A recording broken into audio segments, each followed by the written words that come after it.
Platão, A República. Livro 9. Sócrates. Resta-nos analisar o homem tirânico, como se origina a partir do homem democrático, e uma vez originado, qual é o seu caráter e que tipo de vida possui, se infeliz ou feliz. Adimanto, sim, efetivamente, é esse o que ainda falta analisar. Sócrates, mas sabes o que ainda me falta? Adimanto, o que é?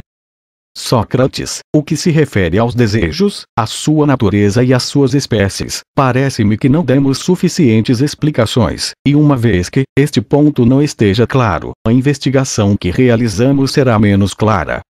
Adimanto, mas, acaso, ainda não podemos analisá-los?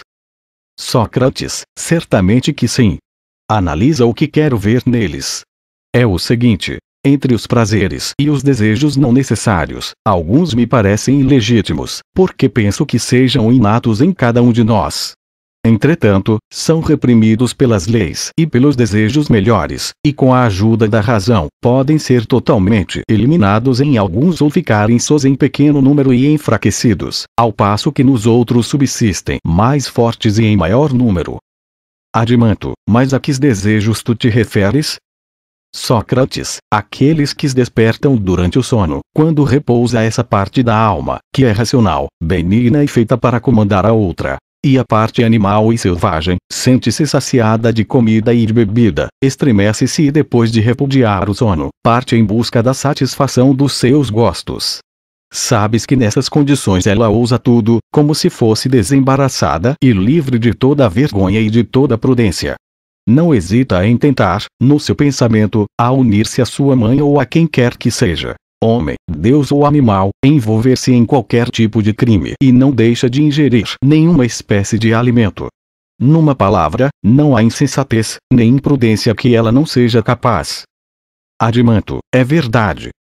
Sócrates, mas quando uma pessoa, saudável de corpo e de espírito moderado, se entrega ao sono depois de ter despertado o elemento racional da sua alma e tê-lo alimentado de belos pensamentos e nobres especulações, pensando a respeito de si mesmo, quando evitou tanto reduzir a fome como saciar o desejo, a fim de que se mantenha em repouso e não cause perturbações, pelas suas alegrias ou tristezas, ao princípio melhor, mas o deixe, só consigo mesmo e liberto, examinar e esforçar-se por apreender algo que ignora do passado, do presente e do futuro.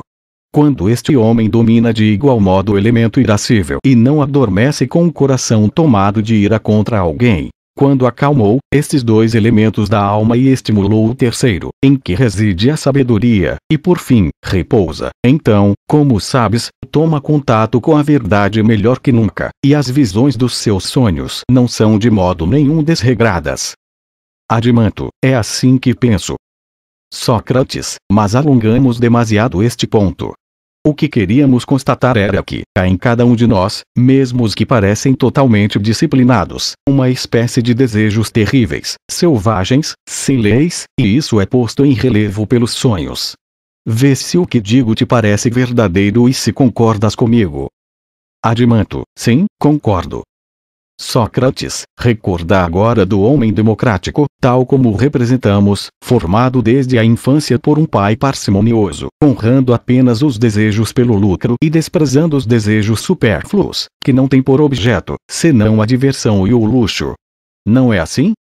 Adimanto, Sócrates, mas, tendo convivido com homens mais refinados e cheios desses desejos que descrevíamos instantes atrás, entrega-se a todos os excessos e adota o comportamento desses homens, por aversão à parcimônia do seu pai.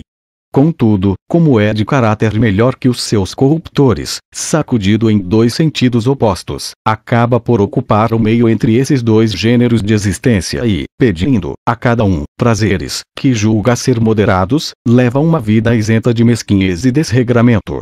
Assim, de oligárquico, transforma-se em democrata. Adimanto, era e continua a ser essa ideia que temos de tal pessoa. Sócrates, suponhas agora que, ao estar avançado em anos, tem um filho educado em hábitos iguais aos seus. Adimanto, muito bem. Sócrates, que tu suponhas, também, que lhe acontece a mesma coisa que ao pai, que é arrastado para um desregramento completo, chamada a liberdade completa por aqueles que o arrastam, que o seu pai e os seus parentes protegem os desejos intermédios, e os outros, o partido contrário.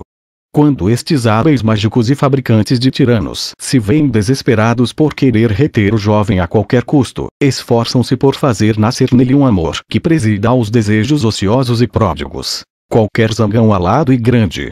Ou achas que o amor é algo diferente em tais homens?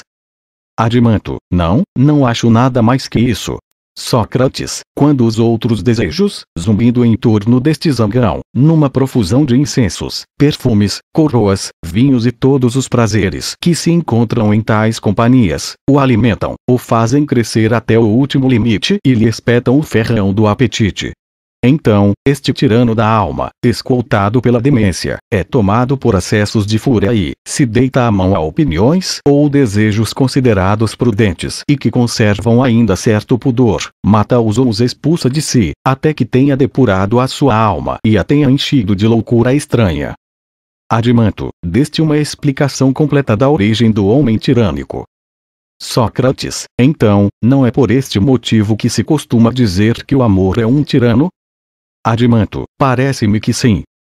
Sócrates, e o homem ébrio, meu amigo, não pensa como o tirano? Adimanto, é provável. Sócrates, e o homem furioso, que tem o espírito perturbado, não pretende comandar não só os homens, mas também os deuses, imaginando-se capaz disso. Adimanto, sim, absolutamente.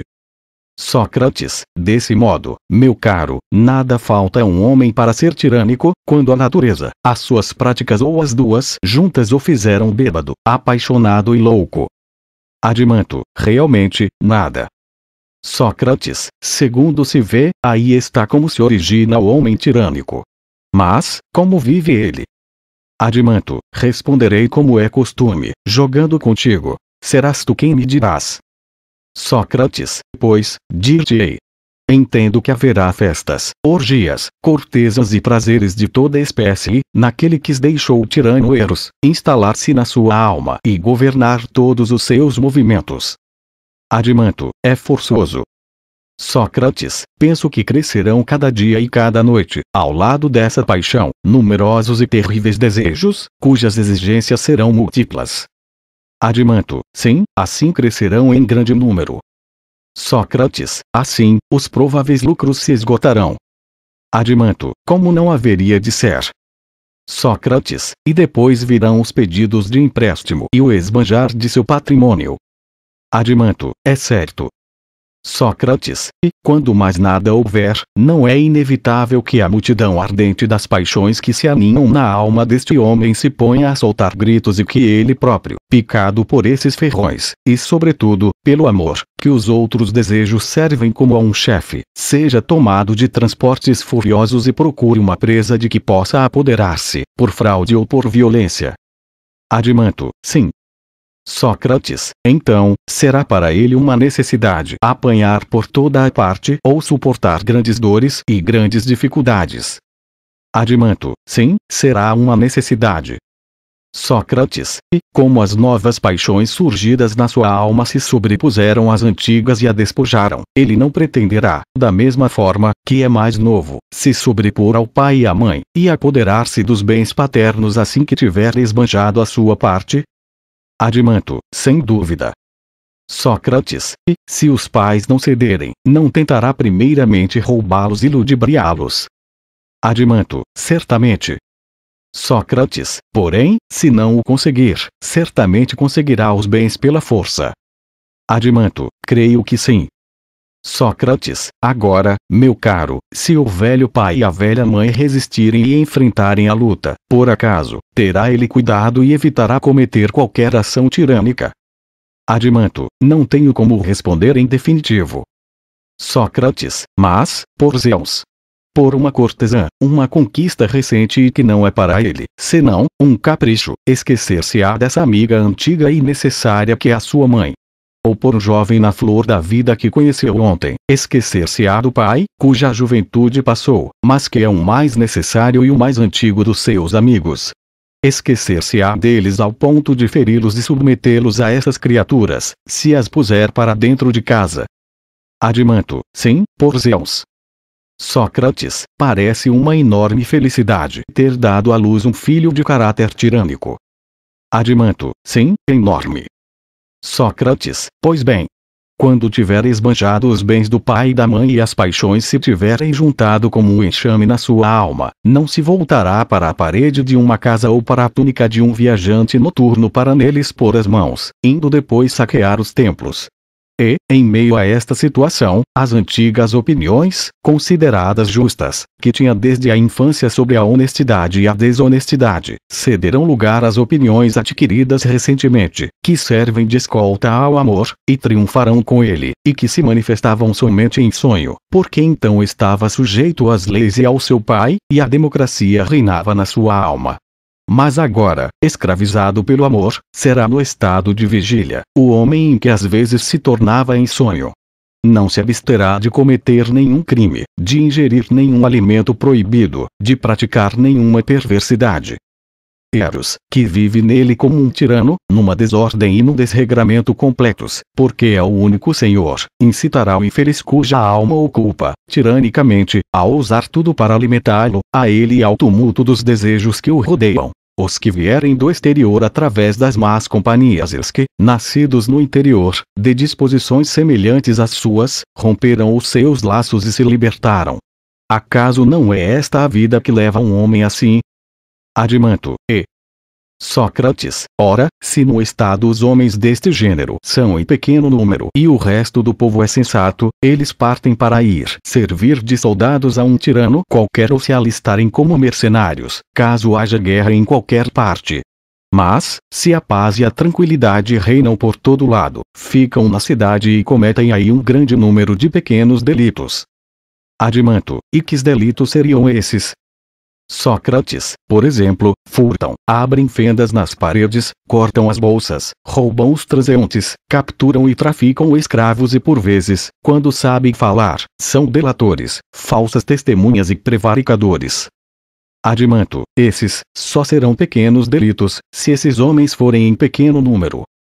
Sócrates, sim, pois, que as pequenas coisas, só são pequenas em comparação com as grandes e todos esses delitos, no que tange a sua influência sobre a miséria e a infelicidade da cidade, nem sequer se aproximam, como se diz, da tirania.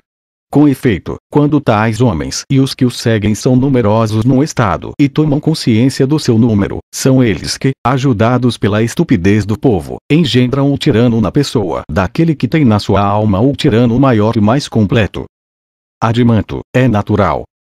Sócrates, e, então, pode ocorrer que a cidade se submeta de boa vontade, mas se resistir, assim como outrora maltratava o pai e a mãe, ele castigará a sua pátria, se tiver poder para isso, e introduzirá nela novos companheiros e, entregando-lhes aquela que outrora lhe foi querida, a sua pátria como dizem, irá reduzi-la à escravidão. E a esse ponto que levará a paixão do tirano. Adimanto, perfeitamente. Sócrates, dizes, na vida particular, e antes de chegarem ao poder, esses homens não se comportam da mesma maneira.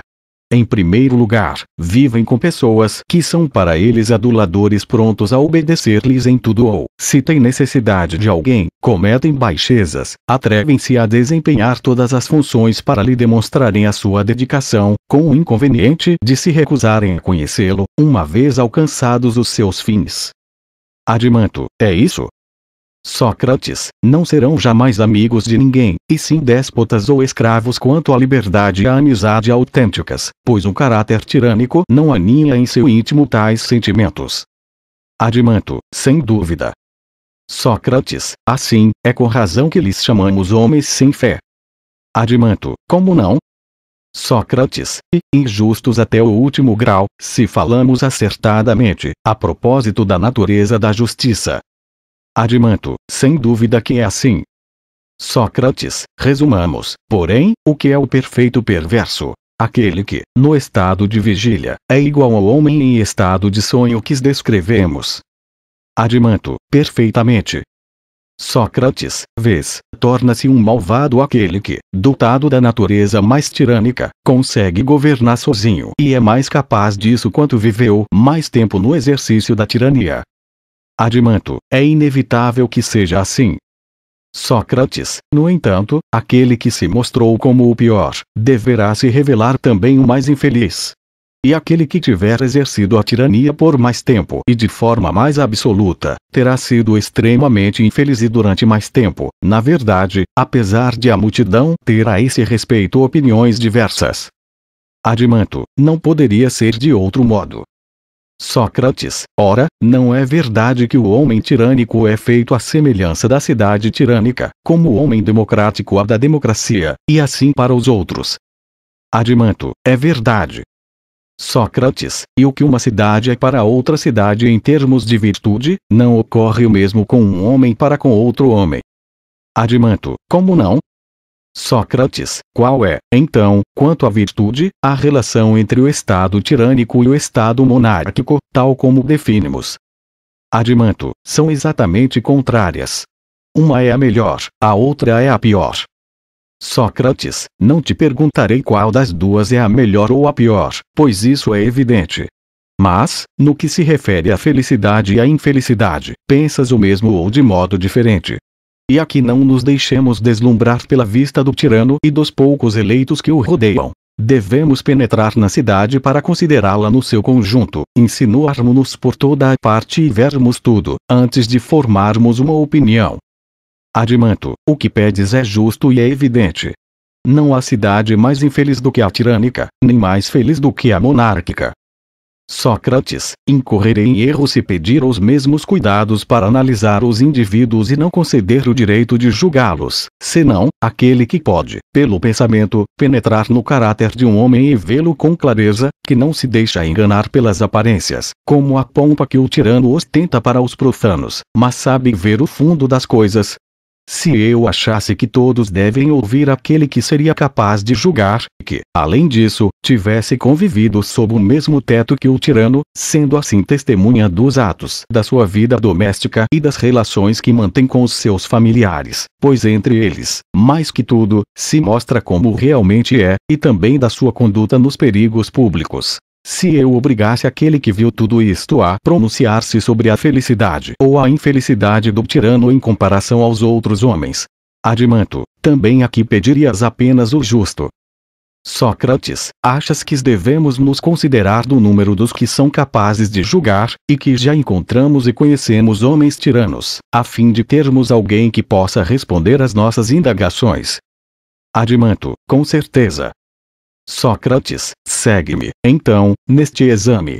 Lembra-te da semelhança do Estado e do indivíduo e considerando-os ponto por ponto, cada um por sua vez, dizes-me o que acontece a um e a outro. Adimantio, o que lhes acontece? Sócrates, começando pela cidade que é governada por um tirano. Poderás dizer que é livre ou escrava? Adimantio, é escrava. Sócrates, e, no entanto, vês nela senhores e homens livres. Adimantio, vejo, mas em pequeno número, pois que quase todos os cidadãos, inclusive os mais honrados, são reduzidos a uma indigna e miserável servidão. Sócrates, se o indivíduo se assemelha à cidade, não é inevitável que se encontre nele o mesmo estado de coisas, que a sua alma esteja cheia de servidão e baixeza, que as partes mais nobres dessa alma sejam reduzidas à escravidão e que uma minoria, formada pela parte pior e mais furiosa, domine-a. Adimantio, e Sócrates, nesse caso, dirás de tal alma que é escrava ou que é livre? Adimantio, que é escrava. Sócrates, não é certo que a cidade escrava e dominada por um tirano, de modo nenhum, faz o que quer. Adimantio, por certo que não.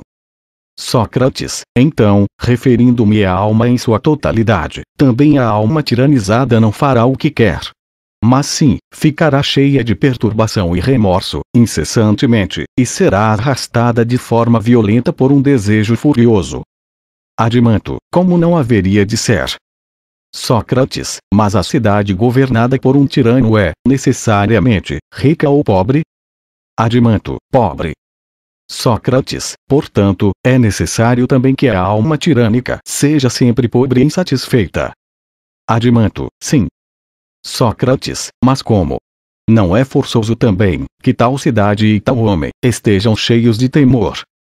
Adimanto, indubitavelmente.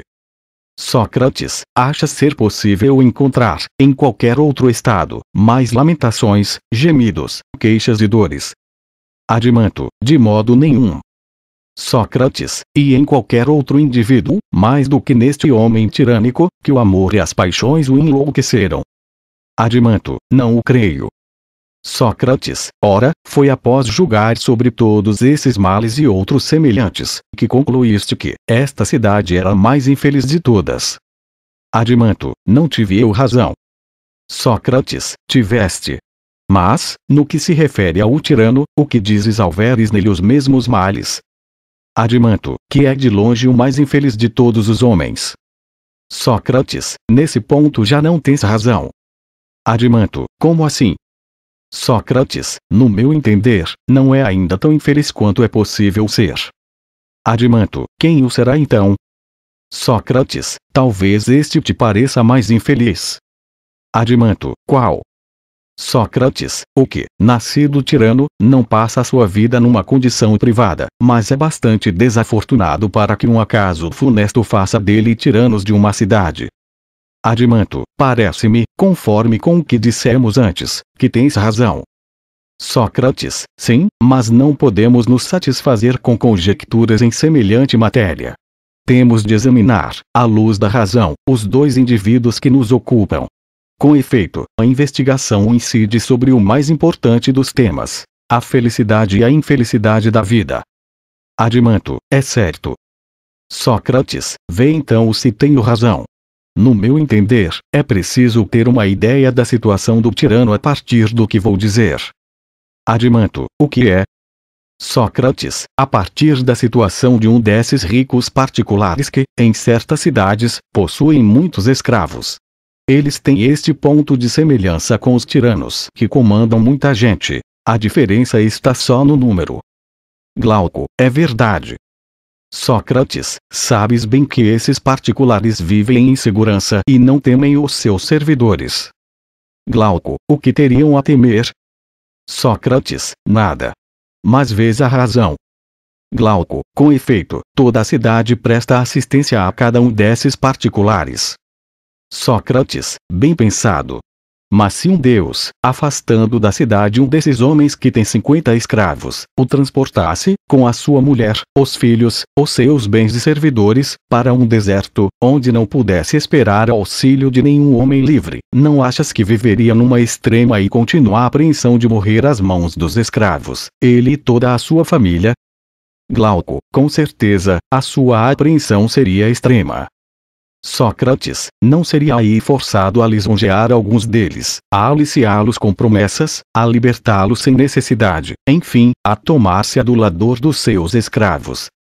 Glauco, seria forçado a passar, se não quisesse perecer.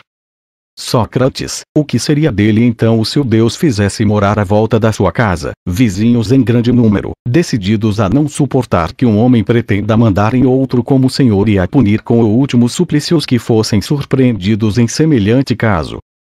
Glauco, creio que a sua situação se agravaria ainda mais, se tal sucedesse. Sócrates, então, com esse caráter que nós descrevemos, cheio de temores e paixões de todo tipo, não é numa prisão semelhante que o tirano está acorrentado? Embora sua alma seja ávida, é o único na cidade que não pode viajar, nem ir ver o que excita a curiosidade dos homens livres. Vive a maior parte do tempo enclausurado em casa como uma mulher, invejando os cidadãos que viajavam e veem o que é belo. Glauco, é verdade. Sócrates, desse modo, para além de tais dissabores, o homem que governa mal a si mesmo, aquele que há instantes consideravas o mais infeliz de todos, O tirânico, quando não passa a vida numa condição privada, mas se vê obrigado por um capricho da sorte a exercer uma tirania e, impotente para dominar a si mesmo, se dedica a exercer poder sobre os outros, é semelhante a um doente que não tem o domínio do corpo e, em vez de levar uma existência retirada, será forçado a passar a vida a bater-se com os outros e a lutar nos concursos públicos. Glauco, comparas como uma exatidão impressionante, Sócrates. Sócrates, não é este, meu caro Glauco, o cúmulo da infelicidade? E aquele que exerce uma tirania não leva uma vida mais penosa ainda que aquele que, no teu entender, levava a vida mais penosa? Glauco, sim, com certeza. Sócrates, assim, na verdade, e apesar do que pensam certos indivíduos, o verdadeiro tirano é um verdadeiro escravo, condenado a uma baixeza e a uma servidão extrema, e o adulador dos homens mais perversos, pois não podendo, de maneira nenhuma, satisfazer os seus desejos, parece aquele que sabe ver o fundo da sua alma, desprovido de uma quantidade de coisas, é na verdade pobre. Ele passa a vida no terror contínuo, sujeito a convulsões e a sofrimentos, se é verdade que a sua condição é semelhante à da cidade que governa. Mas ela assemelha-se a ele, não é? Glauco, assemelha-se muito. Sócrates, porém, além destes sofrimentos, não se deve atribuir também a este homem aqueles de que falamos anteriormente, visto que é para ele uma necessidade, devido ao exercício do poder, tornar-se, muito mais que antes, invejoso, pérfido, injusto, hostil, hospedeiro e sustentáculo de todos os vícios. Tudo aquilo porque é o mais infeliz dos homens, e torna semelhantes a ele os que dele se aproximam. Glauco, nenhum homem de bom senso dirá outra coisa. Sócrates, ora, chegou o momento. Como árbitro da prova final, pronuncias a tua sentença, declaras tu também qual é, na tua opinião, o primeiro no que concerne à felicidade, e qual o segundo, e classifica os 5 por ordem: o monárquico, o timocrático, o oligárquico, o democrático, o tirânico. Glauco, esse julgamento é fácil. É pela sua ordem de entrada em cena, como os coros, que os classifico, em relação à virtude e ao vício, à felicidade e à infelicidade. Sócrates, agora, contrataremos um arauto, ou eu mesmo proclamarei que o filho de Ariston considerou que o homem melhor e o mais justo, é também o mais feliz, e que é o mais monárquico, e que se governa a si mesmo como rei. Ao passo que o pior e o mais injusto, é também o mais infeliz e sucede que é o homem que, sendo o mais tirânico, exerce sobre si mesmo e sobre a cidade a tirania mais absoluta. Glauco, proclamas tu mesmo. Sócrates, devo acrescentar que não interessa de modo nenhum que passem ou não passem por tais, aos olhos dos homens e dos deuses. Glauco, acrescentas. Sócrates, pois bem. Eis uma primeira demonstração. Vês, agora se esta segunda te parece ter algum valor. Glauco, qual? Sócrates, se, assim como a cidade está dividida em 3 corpos, a alma de cada indivíduo está dividida em 3 elementos, a nossa tese admite, ao que me parece, outra demonstração. Glauco, qual é? Sócrates, visto que há 3 elementos, parece-me que há também 3 espécies de prazeres próprios de cada um deles, e igualmente, 3 ordens de desejos e de mandamentos. Glauco, como explicas isso? Sócrates, digamos que o primeiro elemento é aquele pelo qual o homem aprende, e o segundo, aquele pelo qual se irrita. Quanto ao terceiro, como tem muitas formas diferentes, não podemos encontrar para ele uma denominação única e apropriada, e designamo-lo pelo que tem de mais importante e predominante. Chamamos-lhe concupiscível, por causa da violência dos desejos referentes ao comer, ao beber, ao amor e aos outros prazeres semelhantes. Também, o consideramos amigo do dinheiro, porque é, sobretudo, por meio deste que se satisfazem estas espécies de desejos. Glauco, e tivemos razão. Sócrates, pois bem. Se afirmássemos que o seu prazer e o seu amor estão no ganho, não estaríamos em condições, tanto quanto possível, de nos apoiarmos na discussão sobre uma noção única que o resume, de modo que, sempre que falássemos deste elemento da alma, víssemos com clareza do que é. Assim, ao chamá-lo de amigo do ganho e do lucro, lhe daríamos o nome mais adequado, não achas? Glauco, acho. Sócrates, mas não dissemos que o elemento irascível não para de aspirar totalmente ao domínio, à vitória e à fama. Glauco, dissemos. Sócrates, se, portanto, lhe chamássemos amigo da vitória e da honraria, a designação seria apropriada. Glauco, totalmente apropriada. Sócrates, quanto ao elemento pelo qual conhecemos, não fica claro aos olhos de todos que tende sem cessar inteiramente a conhecer a verdade tal como é, e que é ele o que menos se preocupa com as riquezas e a glória. Glauco, está certo. Sócrates, chamando-lhe amigo do saber e da sabedoria, daremos a ele, então, o nome que lhe é adequado. Glauco, sem dúvida. Sócrates, e também não é verdade que nas almas existe este elemento que governa um dos outros dois, conforme o caso. Glauco, sim, é verdade. Sócrates, por isso, é que dizíamos que há três classes principais de homens: o filósofo, o ambicioso e o interesseiro. Glauco, com certeza. Sócrates, e três espécies de prazeres análogos a cada um desses caracteres. Glauco, efetivamente. Sócrates, agora, sabes Beck, se perguntasses alternadamente a cada um desses três homens, qual é a vida mais agradável, cada um o elogiaria, sobretudo, a sua. O homem interesseiro diria que, em comparação com o ganho, o prazer das honras e da ciência não é nada, a não ser que com ele seja possível fazer dinheiro. Glauco, é bem verdade. Sócrates, e o ambicioso? Deves considerar vulgar o prazer de amealhar o simples fumo, e frivolidade o de conhecer, quando não trazem honra, não lhe parece? Glauco, assim é. Sócrates, quanto ao filósofo, que caso faz, segundo nós, dos demais prazeres, em comparação com o conhecimento da verdade, tal como é o prazer semelhante, que goza sempre ao aprender? Não pensa que são muito diferentes dele, se os considera realmente necessários, não é em virtude da necessidade que tem de usá-los, visto que prescindiria deles, se pudesse. Glauco, estamos certos disso. Sócrates, visto que discutimos os prazeres e a própria vida de cada um desses três caracteres de homens, não para saber qual é a mais honesta ou a mais desonesta, a pior ou a melhor, mas a mais agradável e a mais isenta de dificuldade, como reconhecer qual deles é que fala mais verdade? Glauco, não sei responder. Sócrates, examinas o caso, amigo, do seguinte modo: quais são as qualidades requeridas para julgar bem? Não são a experiência, a sabedoria e o raciocínio? Existem critérios melhores do que estes? Glauco, não. Sócrates, então repara. Qual destes três homens tem mais experiência de todos os prazeres que acabamos de referir? Achas que o homem interesseiro, se dedicasse a conhecer a verdade em si mesma, teria mais experiência do prazer da ciência do que o filósofo teria do prazer do ganho? Glauco, a diferença é grande. Afinal, é uma necessidade para o filósofo gozar desde a infância os outros prazeres, ao passo que para o homem interesseiro, se ele se dedica a conhecer a natureza das essências, não é uma necessidade gozar todo o fruto deste prazer e adquirir a sua experiência. Além do mais, seria difícil para ele levar a coisa a sério. Sócrates, assim, o filósofo está bem acima do homem interesseiro, pela experiência que tem destas duas espécies de prazeres. Glauco, sim. Sócrates, e que dizer do ambicioso? O filósofo tem menos experiência do prazer ligado às honras, do que o ambicioso do prazer que acompanha a sabedoria.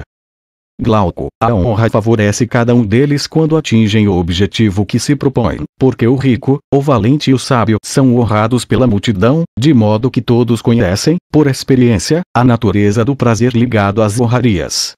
Mas ninguém, a não ser o filósofo, pode gozar o prazer que a contemplação do ser proporciona. Sócrates, em consequência disso, no que diz respeito à experiência dos três, é ele quem julga melhor. Glauco, de longe. Sócrates, e é o único em quem a experiência é acompanhada da sabedoria. Glauco, com certeza. Sócrates, realmente, o instrumento que é necessário para julgar, não pertence ao homem interesseiro, nem ao ambicioso, mas ao filósofo. Glauco, que instrumento? Sócrates, dissemos que era preciso servir-se do raciocínio para julgar, não dissemos? Glauco, sim. Sócrates, o raciocínio é o principal instrumento do filósofo, não é? Glauco, sem dúvida. Sócrates, porém, se o Fausto e o ganho fossem a melhor regra para julgar as coisas, os louvores e as censuras do homem interesseiro seriam, forçosamente, os mais conformes à verdade. Glauco, forçosamente. Sócrates, e se fossem as honras, a vitória e a coragem, seria preciso apelar para as decisões do homem ambicioso e amigo da vitória. Glauco, é evidente. Sócrates, e, visto que é a experiência, a sabedoria e o raciocínio. Adimento, são imprescindíveis que os louvores do filósofo e do amigo da razão, sejam os mais verdadeiros. Sócrates, assim, dos três prazeres em questão, o desse elemento da alma, pelo qual conhecemos é o mais agradável para o homem no qual esse elemento comanda a vida. Adimento, não poderia ser de outro modo. O louvor do sábio é decisivo, e ele louva a sua própria vida. Sócrates, o juiz porá, então, que vida e que prazer, devem estar em segundo lugar. Glauco, sem dúvida, será o prazer do guerreiro e do ambicioso, porque se aproxima mais do seu, do que daquele, do homem interesseiro. Sócrates, o último lugar caberá, portanto, ao prazer do homem interesseiro, segundo parece. Glauco, é isso. Sócrates, aí estão, portanto, duas demonstrações que se sucedem às duas vitórias que o justo obtém sobre o injusto. Quanto à terceira, disputada à maneira olímpica, em honra de Zeus, considera que, com exceção ao do sábio, o prazer dos outros não é, nem bem real, nem puro. Não é nada além de uma espécie de simples esboço do prazer, como julgo tê-lo ouvido dizer a um sábio. Essa poderia ser, realmente, para o homem injusto a mais grave e a mais decisiva das derrotas. Glauco, de longe. Mas como podes prová-lo? Sócrates, direi a maneira, contanto que me respondas enquanto procuro contigo. Glauco, perguntas, então. Sócrates, dizes-me. Não afirmamos que a dor é o contrário do prazer. Glauco, afirmamos. Sócrates, e não há um estado em que não se sente nem alegria, nem tristeza? Glauco, há. Sócrates, esse estado está igualmente afastado desses dois sentimentos, e consiste num repouso em que a alma se encontra em relação a um e outro. Não é assim? Glauco, e. Sócrates, ora, tu te recordas do que dizem os doentes quando padecem? Glauco, o quê? Sócrates, que não há nada mais agradável do que ter saúde, mas que, antes de estarem doentes, não tinham se dado conta da sua importância. Glauco, lembro-me disso. Sócrates, e não ouves dizer aos que sentem uma dor violenta que, não há nada melhor do que deixar de sofrer? Glauco, ouço-o sempre. Sócrates, e, em muitas outras circunstâncias semelhantes, não notaste que os homens que sofrem exaltam a sensação da dor e a sensação do repouso como a coisa mais agradável, e não a fruição? Glauco, isso se dá talvez, porque o repouso se torna ameno e agradável. Sócrates, e, quando um homem deixa de experimentar um gozo, o repouso passa a ser penoso, em relação ao prazer. Glauco, talvez. Sócrates, assim, este estado de repouso, de que falávamos há instante, em que será intermediário entre os outros dois, às vezes prazer, às vezes dor. Glauco, é o que parece. Sócrates, e será possível que o que não é nenhum, nem outro, torne-se um e outro? Glauco, não creio. Sócrates, e o prazer e a dor, quando se produzem na alma, são uma espécie de movimento, não é verdade? Glauco, sim, e. Sócrates, então, acabamos de reconhecer que o estado em que não se sente nem prazer, nem dor, é um estado de repouso que se situa entre estas duas sensações. Glauco, sim, ao que parece. Sócrates, como se pode então crer racionalmente, que a ausência de dor seja um prazer e a ausência de prazer, uma dor? Glauco, não se pode, de maneira alguma. Sócrates, portanto, este estado de repouso parece ser por vezes, um prazer em oposição à dor, por outras, uma dor por oposição ao prazer. E não há nada de saudável nestas visões quanto à realidade do prazer, pois que se trata de uma espécie de prestígio. Glauco, sim, é isso o que o raciocínio demonstra. Sócrates, considera agora os prazeres que não se seguem dores, para não seres induzido a acreditar, baseado nestes exemplos, que por natureza, o prazer não é, senão, a ausência da dor, e a dor, a ausência do prazer. Glauco, a que caso e a que prazeres tu te referes? Sócrates, existem vários, mas considera, sobretudo, os prazeres do olfato. Estes se produzem de súbito, com uma intensidade extraordinária, sem terem sido precedidos de nenhuma aflição, e quando cessam, não deixam depois deles nenhuma dor. Glauco, isso é verdade. Sócrates, assim, não devemos nos deixar enganar, imaginando que o prazer puro é a ausência da dor, ou a dor, a ausência do prazer. Glauco, não. Sócrates, contudo, os pretensos prazeres que passam a alma através do corpo, e que são talvez os mais numerosos e maiores, pertencem a esta classe. São libertadores da dor. Glauco, com efeito. Sócrates, não sucede o mesmo com os prazeres e as dores antecipadas, que a expectativa causa. Glauco, assim é. Sócrates, sabes, ó Glauco, o que são esses prazeres e com o que mais se parecem? Glauco, com o que? Sócrates, pensas que há na natureza um alto, um baixo e um meio? Glauco, com certeza. Sócrates, ora, na tua opinião, um homem transportado de baixo para o meio, poderia evitar pensar que foi transportado para o alto. E, quando se encontrasse no meio e olhasse para o lugar que deixou, julgaria estar noutra parte, que não fosse o alto, se não tivesse visto o alto autêntico. Glauco, por Zeus. Pelo que creio, não seria a ele possível fazer outra suposição. Sócrates, mas se, em seguida, fosse transportado em sentido inverso, julgaria estar voltando para baixo, no que não se engana. Glauco, sem dúvida. Sócrates, e ele imaginaria tudo isso porque não conhece por experiência o alto, o meio e o baixo verdadeiros, não é? Glauco, evidentemente. Sócrates, tu não deves então te espantar que os homens que não têm a experiência da verdade, tenham uma opinião falsa de muitos objetos e que, no que concerne ao prazer, à dor e ao seu intermédio, se achem dispostos de tal maneira que, quando passam a dor, a sensação que experimentam é exata, porque sofrem de verdade. Ao passo que, quando vão da dor ao estado intermédio e acreditam firmemente que atingiram a plenitude do prazer, enganam-se, porque a semelhança das pessoas que oporiam o cinzento ao preto, por não conhecerem o branco, opõem a ausência de dor à dor, por não conhecerem o prazer. Glauco, por Zeus que o contrário é que me espantaria. Sócrates, pensas agora da seguinte maneira. A fome, a sede e as outras necessidades semelhantes, não são espécies de vazios no estado do corpo. Glauco, sem dúvida. Sócrates, e a ignorância e o contrassenso não são um vazio no estado da alma. Glauco, são. Sócrates, mas é possível preencher esses vazios, tomando alimento ou adquirindo inteligência. Glauco, é claro. Sócrates, assim, a plenitude mais verdadeira, provém do que tem mais ou do que tem menos realidade. Glauco, é evidente que do que tem mais realidade. Sócrates, então, a teu ver, destes dois gêneros de coisas, qual participa mais da existência pura? O que inclui, por exemplo, o pão, a bebida, a carne e a alimentação em geral, ou da opinião verdadeira, da ciência, da inteligência e, numa palavra, de todas as virtudes?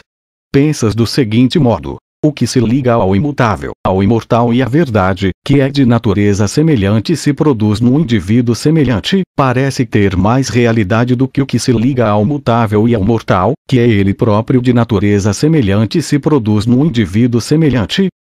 Glauco, o que se liga ao imutável, tem muito mais realidade, sem sombra de dúvida. Sócrates, mas o ser do imutável participa mais da essência, do que o da ciência? Glauco, não. Sócrates, e da verdade? Glauco, também não. Sócrates, bem, se participa menos da verdade, não participa menos da essência. Glauco, com certeza.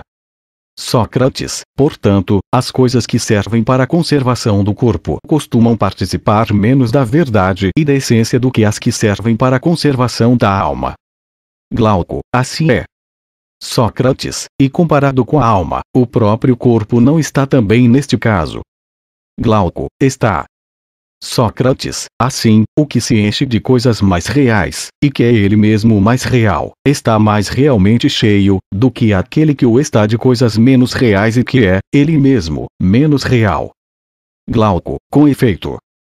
Sócrates, desse modo, se é agradável encher-se de coisas conformes à sua natureza, o que se enche mais realmente e de coisas mais reais, gozará mais, realmente, e mais verdadeiramente, do verdadeiro prazer, e o que recebe coisas menos reais, será cheio de modo menos verdadeiro e menos sólido e gozará um prazer menos certo e menos verdadeiro.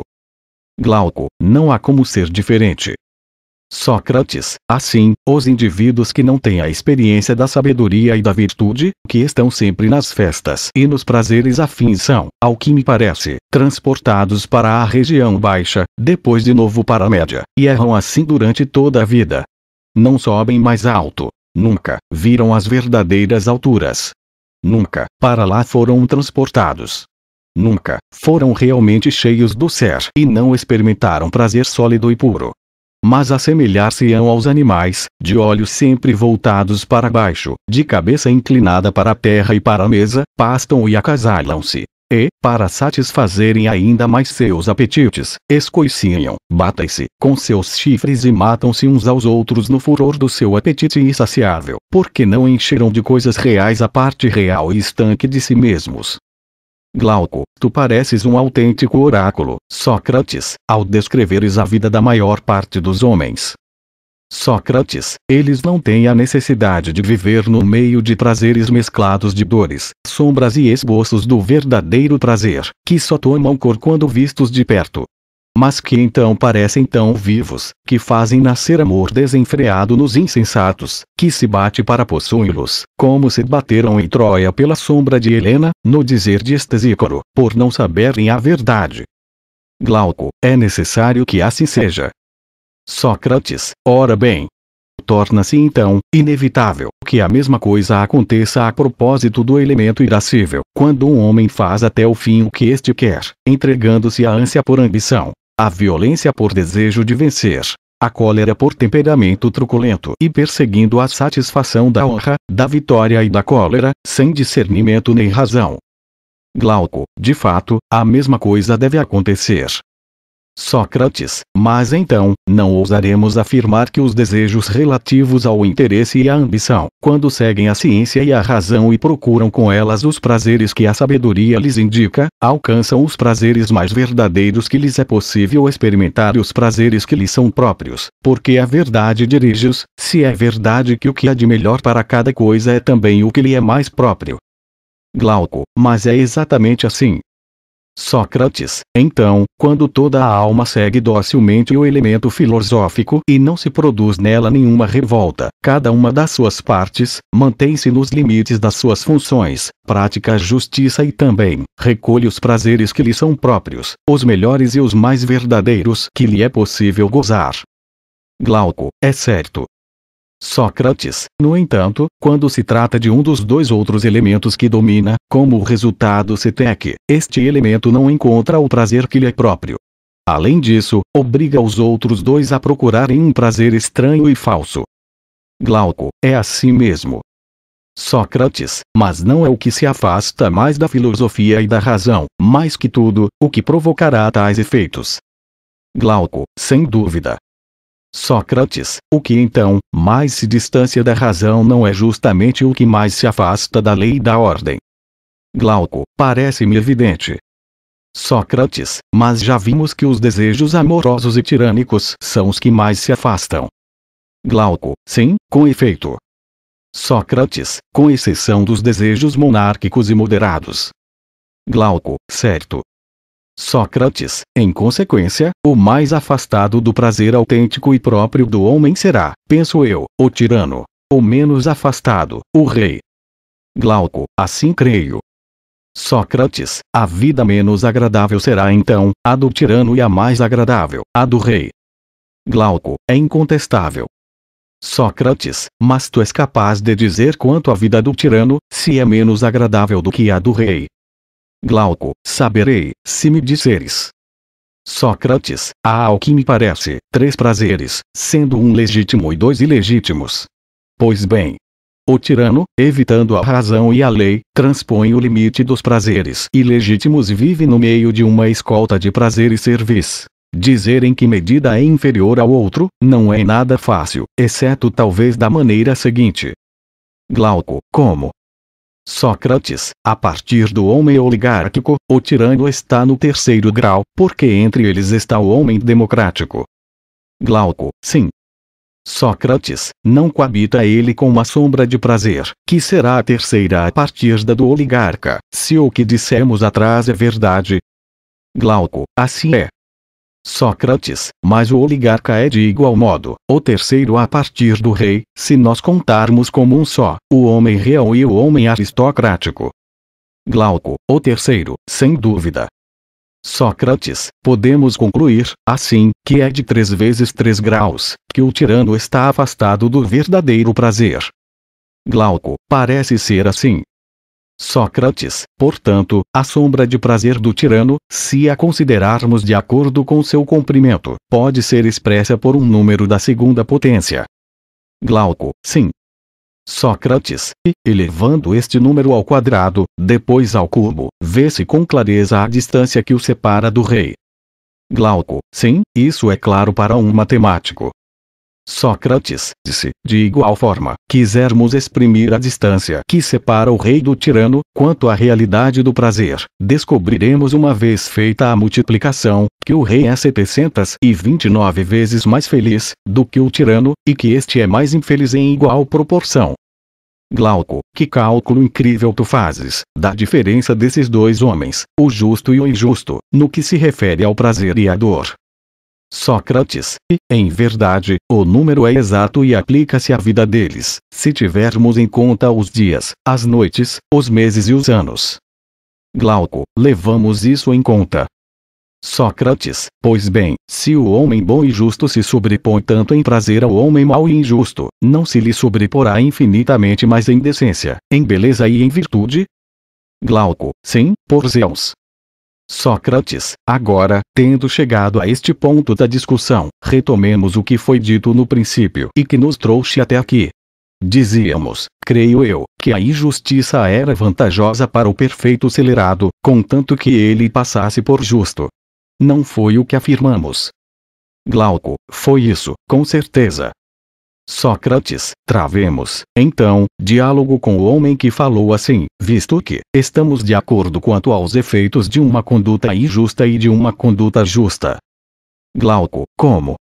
Sócrates, formemos em pensamento uma imagem da alma, para que o autor desta afirmação conheça o seu alcance. Glauco, que imagem é essa? Sócrates, uma que se assemelha a essas criaturas antigas de que fala a fábula. Quimera, Sila, Cerbero e muitos outros que, segundo contam, reuniam formas múltiplas no único corpo. Glauco, é o que dizem. Sócrates, modela uma espécie de animal multiforme, contendo várias cabeças, dispostas em círculo, de animais dóceis e de animais ferozes e capazes de mudar e tirar de si mesmo, tudo isso. Glauco, tal obra, exige um escultor hábil. Mas, o pensamento é mais fácil de modelar, do que a cera ou qualquer outra matéria semelhante.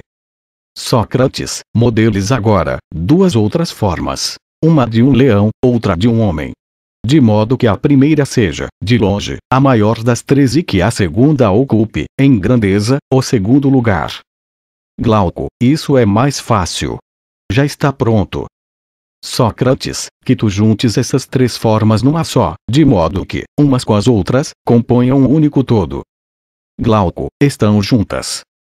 Sócrates, por fim, dá a elas, a forma externa de um único ser, a forma humana. De maneira que, aos olhos de alguém que não possa ver o interior e só veja o invólucro, o conjunto pareça um único ser, um homem.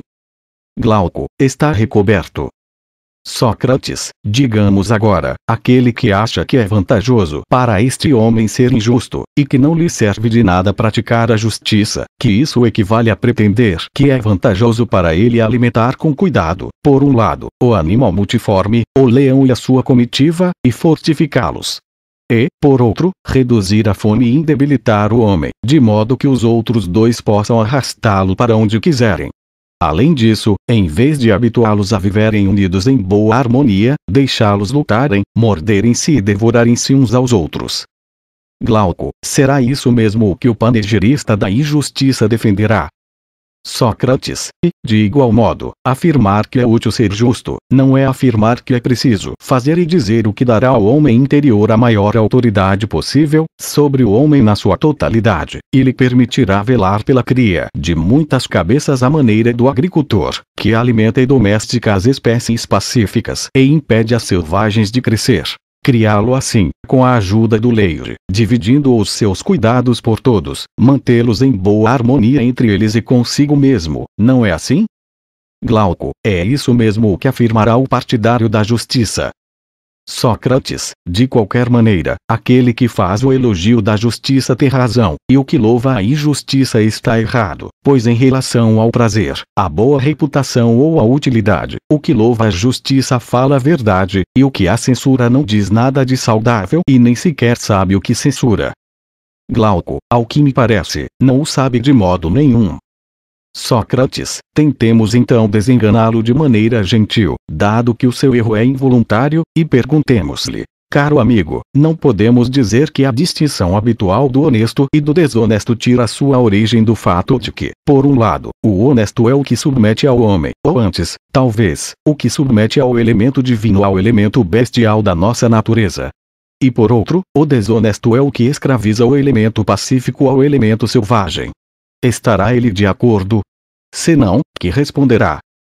Glauco, estará de acordo, se quiser confiar em mim.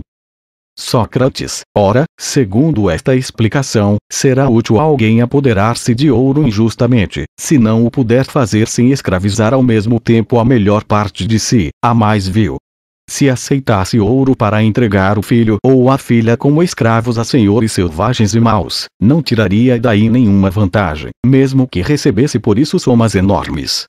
No entanto, se escravizar o elemento mais divino de si mesmo ao elemento mais ímpio e mais impuro, sem sentir o mínimo de comiseração, não será um infeliz e não conseguirá o seu ouro à custa de uma morte ainda mais horrível do que aquela de que Erífila se tornou culpada, ao vender por um colar a vida do seu marido. Glauco, sim, é claro. Respondo como teu interlocutor.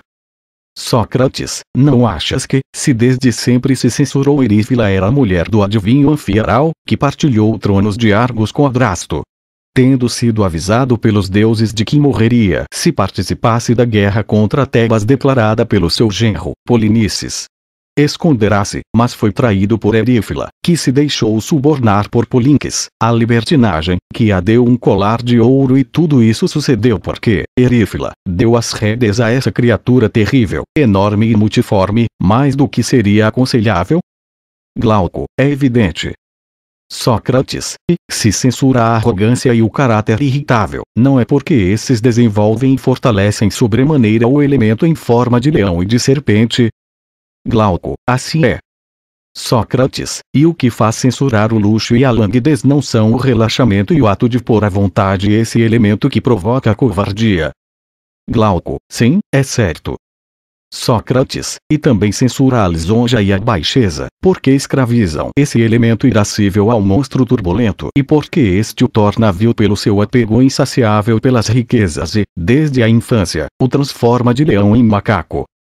Glauco, é isso mesmo. Sócrates, na tua opinião, de onde se origina a profissão de artesão e de sarrafaçal, que implica uma espécie de censura? Não é porque no artesão o elemento melhor se apresenta tão naturalmente fraco, que não pode dominar esses animais fritiflores, antes os lisonjeia e só pode aprender a satisfazê-los. Glauco, parece-me que sim.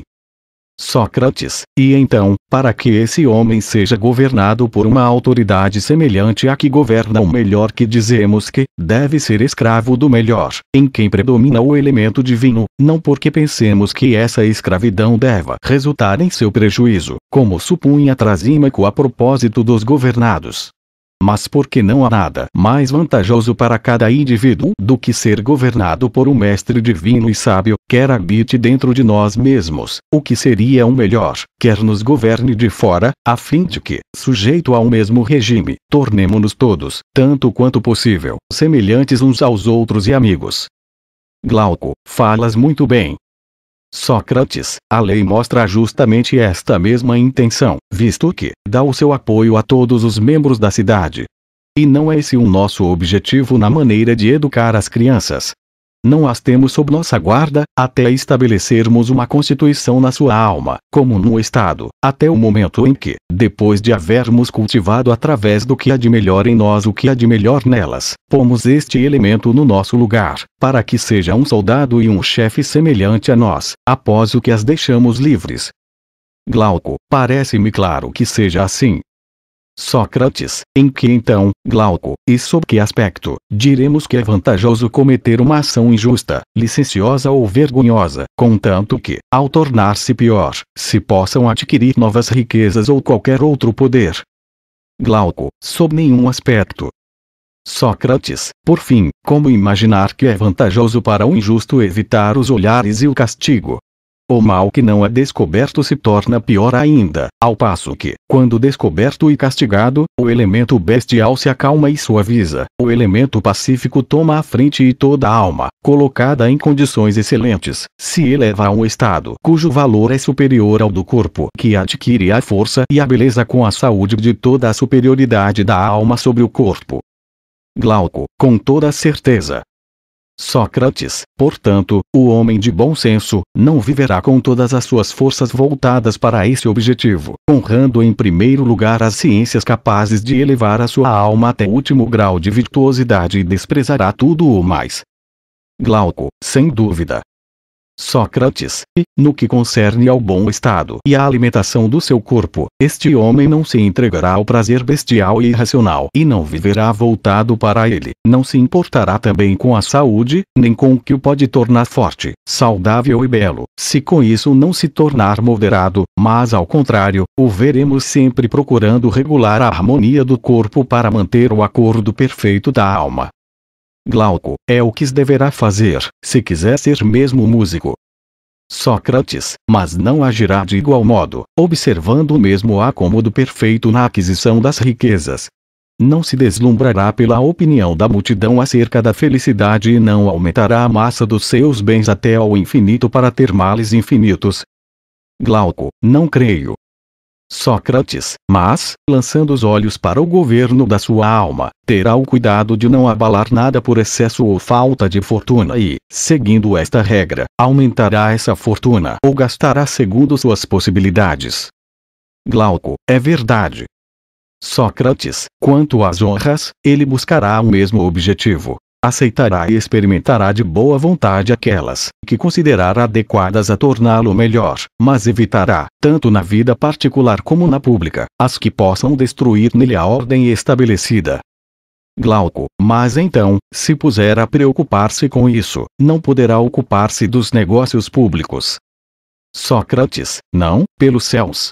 Ocupar-se-á deles na sua própria cidade, mas não talvez, na sua pátria, a não ser que o divino acaso lhe permita isso. Glauco, compreendo.